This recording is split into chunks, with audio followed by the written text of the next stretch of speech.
국회가 시행령을 수정할 수 있는 내용이 포함된 국회법 개정안을 두고 청와대와 새누리당의 갈등이 심상치 않은데요. 청와대는 법적 해석을, 여당은 정치적 해석을 하면서 해법이 없다 이런 지적까지 나오고 있습니다. 이런 가운데요. 새누리당 내 친박계 의원들은 야당과 이번 내용을 합의한 유승민 원내대표에게 퇴진을 요구하고 나서기까지 했습니다. 잠시 후에 홍일표 새누리당 의원 연결해서 자세한 이야기 나눠봅니다. 계속해서 여러분 의견은요. 문자 샵 0945로 보내주시고요. 짧은 문자 50원, 긴 문자 100원의 정보 이용료가 있습니다. 자, 정면 인터뷰 바로 시작합니다. 홍일표 의원님 나와 계시죠? 예, 안녕하세요. 네, 안녕하세요. 이 국회법 개정안 논란 계속 이어지고 있는데요.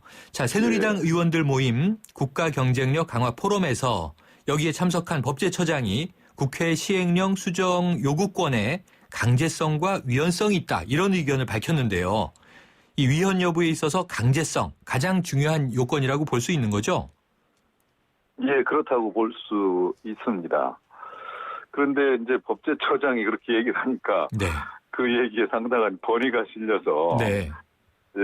그렇게 보이기도 하는데 네. 저희들이 판단할 때는 이게 사실은 이제 그 강제성이 있느냐 여부에 대해서 의원총회에서부터 문제가 됐었거든요. 네네. 그래서 이게 이제 이런 조항은 이제 우선 대법원의 심사권을 침해하는 것이다로부터 시작해서 네. 행정입법권의 본질을 침해하는 거 아니냐 이런 문제가 제기됐는데 네.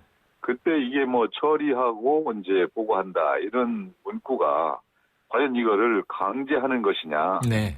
그렇게 놓고 볼 때 우리 법에는 이제 여러 다른 법률도 있는데 그때 어떤 기관의 요구에 대해서 다른 기관이 그걸 의무적으로 이행해야 할 때에는 그 요구를 따라야 한다. 네. 이런 표현을 많이 쓰고 있습니다. 네. 그런 게 뭐 수백 개가 있습니다. 그런 네. 사례가. 따라야 한다. 그렇기 강제성. 때문에 따라야 한다라고 하지 않고 처리한다라는 말은 이 처리는 중립적인 표현이다. 네. 그래서 그 내용을 수용하는 처리를 할 수도 있고 수용하지 않는 처리를 할 수도 있다. 네. 그래서 우리가 볼 때는 이건 기속력이 없는 것이다. 네. 이렇게 보는 의견이 다수여서 네.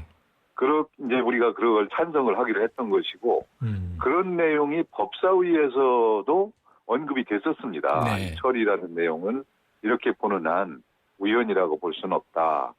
이렇기 때문에 우리는 그것은 뭐 강제성이 있다고 보기 어렵고 특히 그 행정부가 이거를 수용하지 않을 경우에 무슨 제재 조항이 있거나 네. 또는 뭐 그걸 무효로 본다거나 뭐 이런 아무런 그 법적인 강제를 할 수단이 없거든요. 여기에 네. 처벌 조항도 없고 그렇기 때문에 이거는 법적으로도 이거는 뭐 이 강제성이 있다고는 볼 수 없다 이렇게 봐야 되지 않을까 생각합니다. 그렇군요. 홍 의원님 의견은 그러시군요. 그래서 제가 처음에 멘트 읽을 때요. 국회가 시행령을 수정할 수 있는 내용이 포함된 이렇게 말씀드렸는데 수정을 요구할 수 있는 내용이 포함된 이게 더 정확한 것 아니냐 하는 또 지적도 있으시더라고요.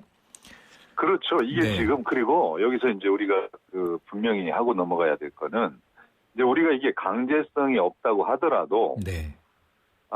강제성이 이제 있으면은 이게 당연히 우연이 되는데 네. 특히 그 행정입법의 내용을 국회가 강제할 수가 없습니다. 네. 이제 수정 변경의 요구는 결국 수정 그 내용을 제시하면서 이렇게 수정하거나 변경해라 이렇게 할 수는 없다. 네. 그것이 모법의 우인 범위를 벗어났으니까 벗어나지 않도록 행정부가 알아서 수정하거나 변경하라. 네. 이렇게 요구할 수 있을 뿐이다. 네. 네. 이렇게 말씀을 드린다면 더욱더 이게 이제 여기서 강제성이라는 거는 좀 희박하지 않느냐 이렇게 네. 생각이 됩니다. 강제성은 희박하다 말씀 주셨고 행정부의 자율성이 높다 이렇게 이제 역해석을 할 수 있겠는데요. 여기서 아까 제가 법적 해석과 정치적 해석의 충돌이 있다 이런 말씀 드렸는데 묘하게 꼬이고 있는 것이요. 여야 합의한 그 이제 파트너인 새정치민주연합 측은 당연히 강제성이 있다 또 이렇게 이야기하는 입장이어서 여야가 합의한 입법 취지가 이행에 강제성을 부여한 것이 명백한 거 아니냐 이런 이제 야당 입장은 어떻게 생각하세요? 그러니까 이제 야당으로서는 사실은 이게 이렇게 강제성이 없다면 뭐하러 고쳤느냐 이런 네네. 얘기가 나올 수 있거든요. 네. 그래서 저도 그걸 법사위에서 언급을 하면서 제가 볼 때는 이 개정이 실익이 별로 없다. 다만 이제 그 정부가 좀 가능하면 따르도록 하려고 그 분위기나 뉘앙스가 네. 좀 강화된 것이다. 이제 이런 정도의 의미를 부여하고 그래서 사실은 이거는 뭐 우연은 아니다 이런 말씀을 드렸었는데 네.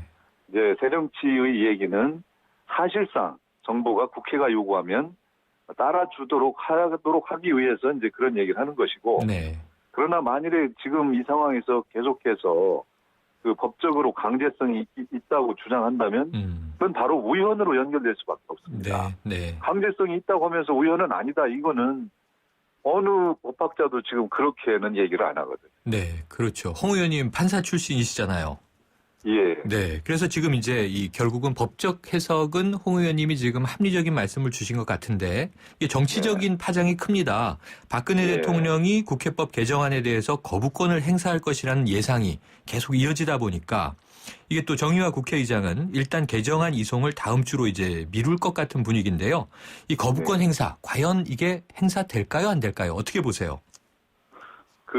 이제 거부권은 이제 제도상 보장된 권한이기 때문에 네. 이제 정부에서 이걸 너무 심각하게 본다면은 이제 그렇게 나올 수도 있는데 저는 이번 이제 이런 사태의 전개 과정에서 이제 당청 간의 조율이 좀 미흡했다. 이제 그런 점은 우리가 시인하지 않을 수 없다고 봅니다. 네. 그래서 거부권을 행사할 거냐 말 거냐의 여부도 우리가 당청이 좀 더 잘 의견을 나눠 가지고 거부권이 행사될 경우에는 어떻게 할 건가 네. 이런 것까지 이제 좀 미리 상의가 돼야 된다고 보는데 네.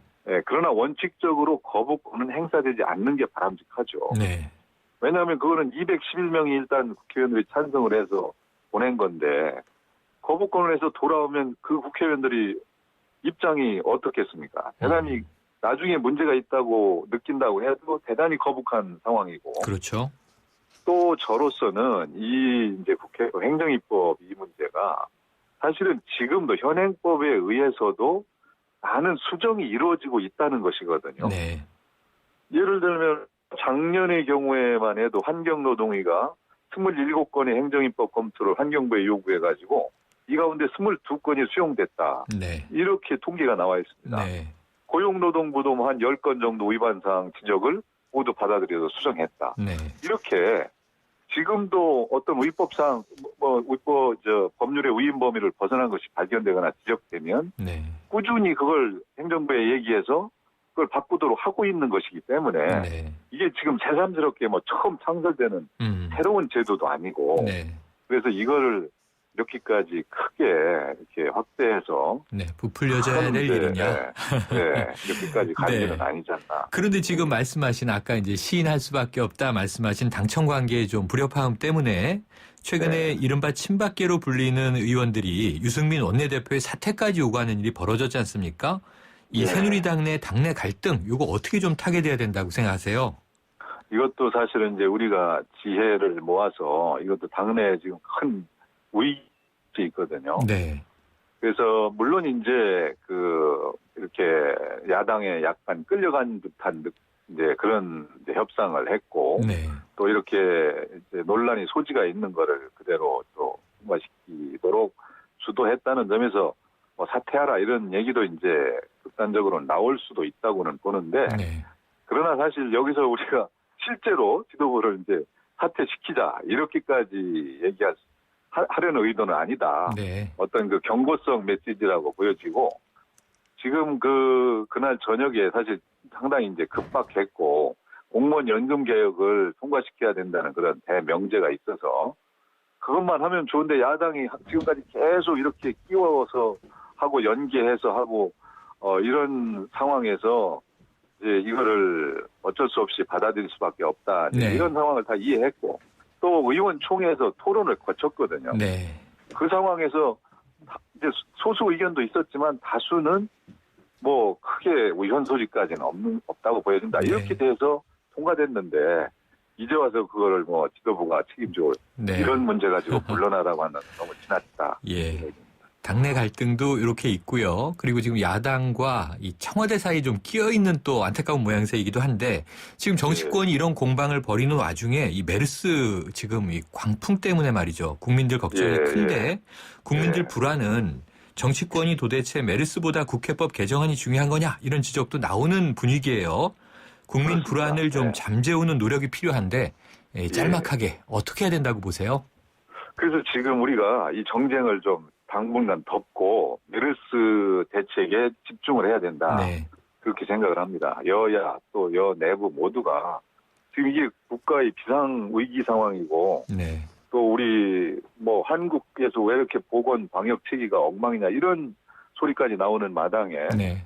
여 정치권이 계속해서 이 문제 가지고 이렇게 뭐 엎치락뒤치락 하는 것은 네. 국민에 대한 도리도 아니고 빨리 이 방역 비상 대책을 네. 수립하는데 집중해서 이런 일이 확산되지 않고 또 대통령 이하 전 우리 정치권이 나서서 여기에 집중하는 모습을 보여야 된다 이렇게 네, 생각합니다. 알겠습니다. 우선순위가 있다. 지금은 메르스에 예. 좀 집중을 하고 정치 현안은 조금 뒤로 미루자 이런 말씀 주셨습니다.